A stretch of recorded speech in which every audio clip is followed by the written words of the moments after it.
Ben ritrovati cari telespettatori, riprendiamo con quest'oggi i nostri consueti appuntamenti di approfondimento con le notizie, con l'attualità, con i nostri ospiti e non potevamo non incominciare con il settore dell'agricoltura, quindi supportati dai nostri esperti della CIA. Vi presento subito, ben ritrovato Maurizio Antonini, direttore generale della CIA Veneto, nonché CIA Padova. Buongiorno a lei e buongiorno ai nostri telespettatori. E ci fa molto piacere che sia anche qui con noi, lo ringraziamo perché viene un po' da lontano, il presidente della CIA Belluno. Grazie di essere qui con noi, Rio Levis. Buongiorno e grazie. Ha fatto un po' di strada. Un pochino, sì. Un pochino. E allora sarà anche l'occasione per fare il punto della situazione della fauna selvatica.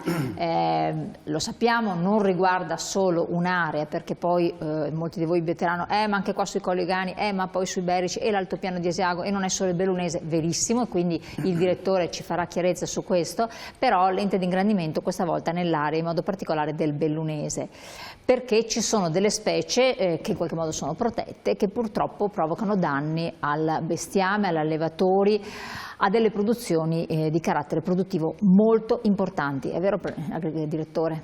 Guardi, è verissimo, noi oggi il problema della fauna selvatica è uno dei punti di CIA agricoltori italiani, ma anche delle altre organizzazioni al primo posto per far fronte a questo grossissimo problema che le aziende agricole, che il territorio ha. Quindi voi lo sentite, non è che sono soli, che si sentono abbandonati come alcuni Guardi, dicono. Noi abbiamo fatto moltissime iniziative, sia regionali che nazionali, per far sì che intervenga la politica, intervenga il Ministero, per dare risposte concrete ai nostri agricoltori. È intervenuta la politica? Qua vediamo le immagini. Guardi, di Pascoli. la politica vorrebbe intervenire, in alcuni casi può intervenire, in altri casi no. Sulla questione del lupo non può intervenire, deve intervenire la Comunità Europea, quindi probabilmente sicuramente può intervenire i nostri parlamentari europei su questo. Sulla questione dei cinghiali oggi abbiamo un ulteriore problema, che è la peste suina africana, che è un'infezione che non viene trasmessa ovviamente all'uomo, ma viene trasmessa alla specie suinicola, e quindi noi abbiamo tutto il comparto suinicolo che è in grande preoccupazione. Allora, precisiamo, perché così creiamo informazione lei. Sappiamo Lombardia, Piemonte, mi pare anche Emilia-Romagna hanno questo problema, vero? Veneto per adesso si salva. Il problema del Veneto si salva, ma da 80 km abbiamo le segnalazioni dell'incremento della peste suina, e quindi probabilmente saremo attaccati anche noi da questa, lo date già per scontato. da questa infezione. E guardi, oggi vi è necessità di mettere in salvaguardia un intero comparto. Peste suina africana perché appunto è trasmessa tra le specie selvatiche, quindi i cinghiali sono trasmissori della peste suina africana, e quindi per questo motivo dobbiamo intervenire per primis per far sì che in quelle aree in cui ci sono le nostre aziende suinicole non ci siano i cinghiali. Ma come si propaga, direttore?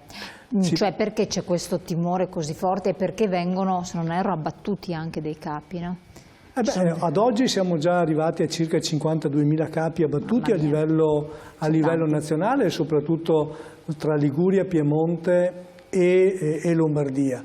Si propaga tra capo e capo, e quindi il suino è il traiettore della peste suina africana, e poi va direttamente nei capi suinicoli. Quindi per questo motivo dobbiamo creare delle barriere in maniera tale da escludere i cinghiali in queste aree. È un'operazione difficilissima, è stata sottovalutata a livello nazionale?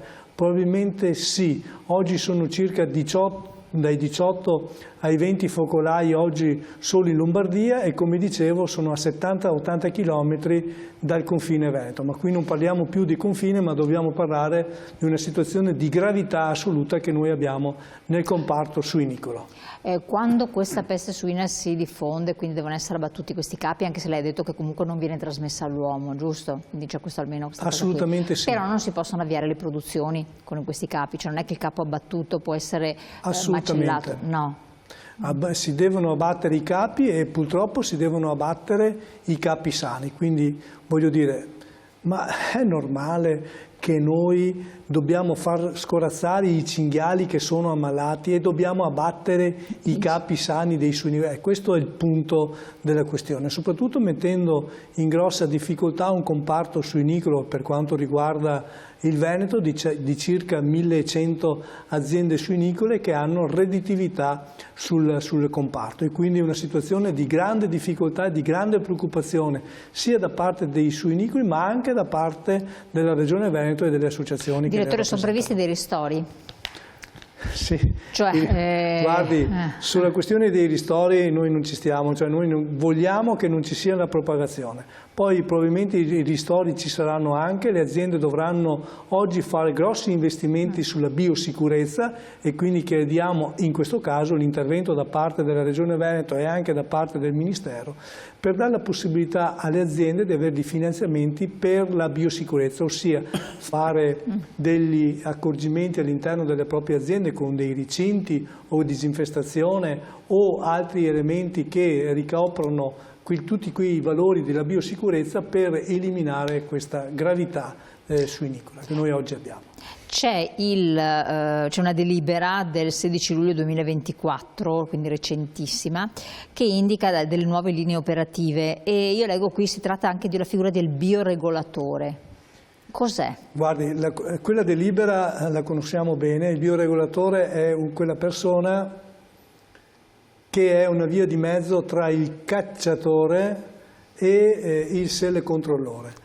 E quindi questa figura che è via di mezzo tra il cacciatore e il selecontrollore viene chiamato bioregolatore, che è quella persona che è all'interno di quel territorio, che sarà chiamato dalle aziende agricole, che è chiamato dalle aziende agricole o anche da parte della pubblica amministrazione, quindi dei comuni, e ha la possibilità di intervenire in quel territorio per l'abbattimento dei cinghiali. Questo è il bioregolatore, quindi è quella persona che è una via di mezzo. Però vede, oggi il problema dei cinghiali è un problema importante nel Veneto, è un problema importante nella struttura, ma guardi, se noi oggi non pensiamo di dare un finanziamento specifico per l'abbattimento dei cinghiali avremo sempre un problema dei cinghiali. Oggi sono circa 30, sul piano strategico della Regione è previsto un abbattimento di 13.500 cinghiali, siamo arrivati a circa 8.000 esemplari, però è sufficiente? No, non è sufficiente. Questi perché poi si moltiplicano. No, oggi non sappiamo nemmeno quant'è il numero dei cinghiali, però sappiamo che la peste suina sta avanzando. Quindi,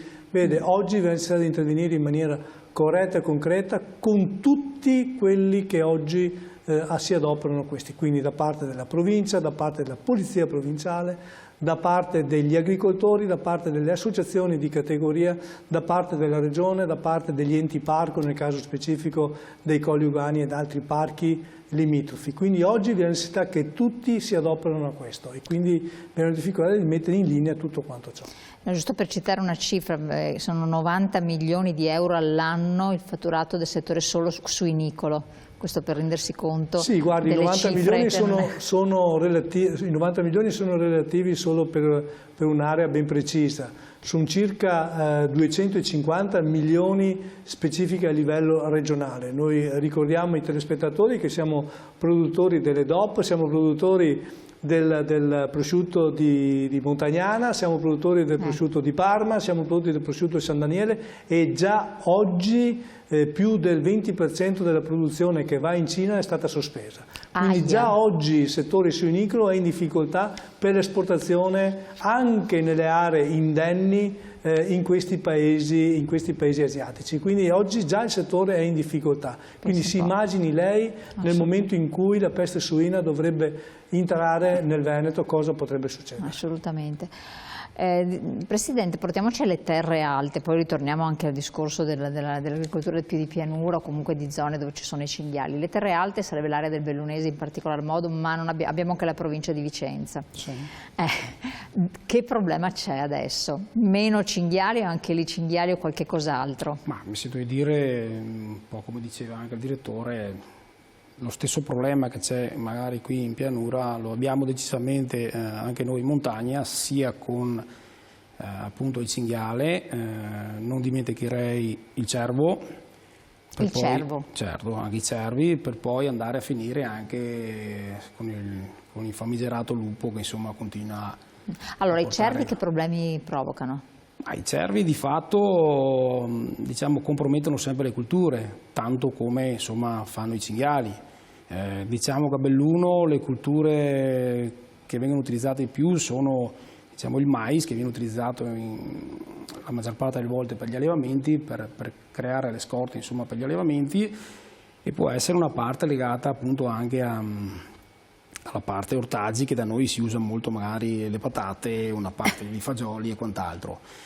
Il danno che provoca, diciamo, il cervo su queste culture qua è un danno che noi diciamo parte dall'inizio, o meglio da quando tu vai a seminare, e dal momento in cui la cultura nasce, incomincia a, diciamo, andare avanti sul suo processo. Il cervo è un animale che già da quel momento incomincia ad operare e praticamente non ti lascia arrivare alla cultura in fioritura, e quindi non ti trovi niente. Se invece non accade questo, che si riesce ad avere la cultura in fioritura, ovviamente entra quando è in fioritura, e possiamo pensare cosa può fare un animale di quella stazza là, di quella mole là, all'interno, insomma, di terreni coltivati. Le garantisco che i nostri agricoltori sono sempre molto preoccupati, cercano sempre di essere pronti anche, insomma, nel far intervenire quelle che sono le guardie provinciali a livello proprio di sollecitare. Quindi non basta, perché so che per i problema. cinghiali sono tremendi, perché Certo. hanno provato ad arginare, mettere filo spinato, fare di tutto e di Ma più, non- scavano, ma i cervi in realtà... È un animale libero che, fra l'altro, mi sento anche di dire, oltre che a creare problemi al settore primario e a chi coltiva, insomma, che sicuramente è importante, non è cosa anche di tanti giorni fa. Incidenti sulle strade sono un po' all'ordine del giorno. Non dimentichiamoci mai di questo, perché bisogna legare le due cose. Anche la ovvio. compatibilità con la vita. Esatto, io sono, insomma, porto il pensiero dei miei tesserati, dei miei agricoltori, però bisogna considerare anche sempre, insomma, quella che è la parte sicurezza pubblica, e le strade, purtroppo, con il traffico che c'è tutti i giorni o non più lontano, insomma, di qualche giorno accade sempre qualche incidente. Quindi qualcosa non è fuori Per quanto controllo. riguarda il cervo, per quanto riguarda esatto, il cervo. quindi anche il cervo è un problema, cosa Certo. che magari non tutti sono a conoscenza, perché dicono bellissimi cervi da vedere, se ne vedono quasi raramente, invece ce ne sono. Ma va sempre tutto bene, come si usa dire, dal momento in cui finché non ti... i numeri sono contenuti. corretti in base anche a quello che il territorio dà come disponibilità, perché, insomma, credo che nessuno vuole che questi animali qua non esistano sul territorio, anzi, però non si può neanche pretendere che ci siano più animali selvatici di questo tipo qua, che creano anche non pochi problemi, più che, mi sento di dire a questo punto, magari imprese e agricoltori che operano sul territorio e mantengono il territorio. Assolutamente. Il tuo messaggio, ho sentito che ci sono degli indennizzi per la fauna selvatica, a quanto ammontano? Presidente, vuole dire lei, dopo il direttore Faccio un Antonini. passaggio, dopo lascio la parola al direttore, Sì. perché qui mi sento diventare anche un po'... Questo interessa molto come Sì, argomento. mi sento diventare un po' arrogantino, e mi permette la battuta, cioè risarcimenti non si possono chiamare risarcimenti, sono indennizi. Questi indennizi sono, alla fine di tutto il processo che viene fatto dopo il livello di controllo e di quantificazione, io mi sento di dire che sono ridicoli. Perché, dopo mi correggerà il direttore, alla fine di tutto il processo che c'è, il controllo, la gestione e quindi la stipula del danno, proprio certificandola da parte, insomma, di chi è che segue questa cosa, che di solito è la provincia, io sento i miei agricoltori che dicono tutti che non si va oltre un 20-25% di quello che è il danno. Quindi Non è questo è un dato quasi sicuro, dopo che sia il 28 o il 24, ma questi sono i numeri. Maurizio, Direttore? sbaglio? No, Presidente, non sbagli assolutamente, perché tu sai perfettamente, hai fatto anche tu le richieste di risarcimento. Allora, il punto è questo, ha ragione il Presidente. Oggi, 2024, è stata fatta l'ultima delibera, sono circa 980.000 euro le domande di indennizzo che gli agricoltori hanno chiesto, e sono stati stanziati sono stati stanziati 200.000 euro, e quindi la percentuale del 20% è una percentuale corretta. Ma su un paese normale, domando e chiediamo noi come CIA agricoltori italiani, e ce le chiediamo tutti insieme, ma la questione della fauna selvatica, e quindi la questione della caccia, no? La questione degli animali selvatici, è solo un problema degli agricoltori o anche una questione legata, oltre ad essere un problema legata anche a quelli che cacciano e all'entità complessiva della comunità complessiva?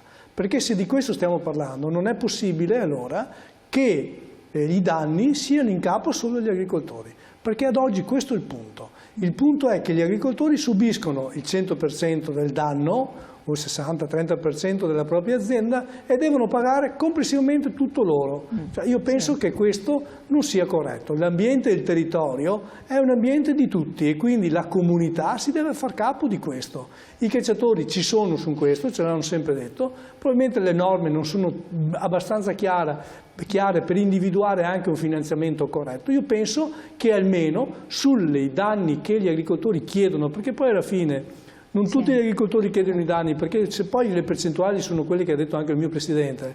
E questo è il punto, le aziende non fanno neanche più domanda, ma allora voglio dire, se questo è il punto, e se questi sono i danni, io penso che la questione sia questa, che gli agricoltori non possono sobbarcarsi tutti i danni della fauna selvatica, cosa che oggi succede.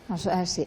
C'era un messaggio che è arrivato prima a questo proposito della fauna selvatica, chiedo alla regia, magari se lo può rimettere in onda. Abbiamo un territorio splendido adatto al pascolo di alpeggi e all'agricoltura e non riesco a capire perché c'è sempre qualcosa che deturba questa stabilità. Posso capire gli eventi atmosferici, ma la fauna selvatica è risolvibile. È risolvibile?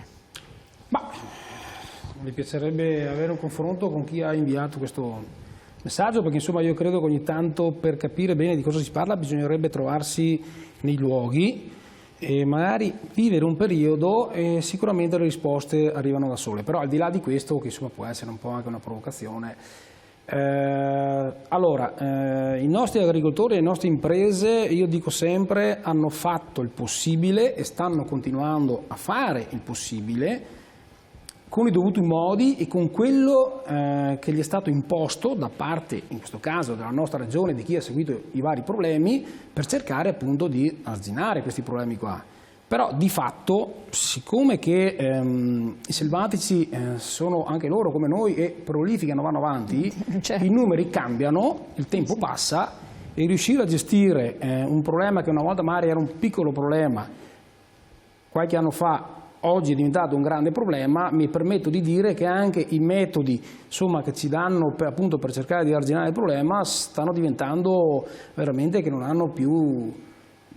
fanno più la loro funzione, quindi diventa impossibile anche proprio poter continuare a pensare di andare avanti gestendo il problema in questo modo qua. Chiaro, no, assolutamente. Dobbiamo tornare su questo tema, approfittando sempre della presenza della provincia di Belluno, del Presidente della CIA, per approfondirlo, farlo comprendere bene. Ci vediamo tra poco, restate con noi, c'è un brevissimo intervallo pubblicitario.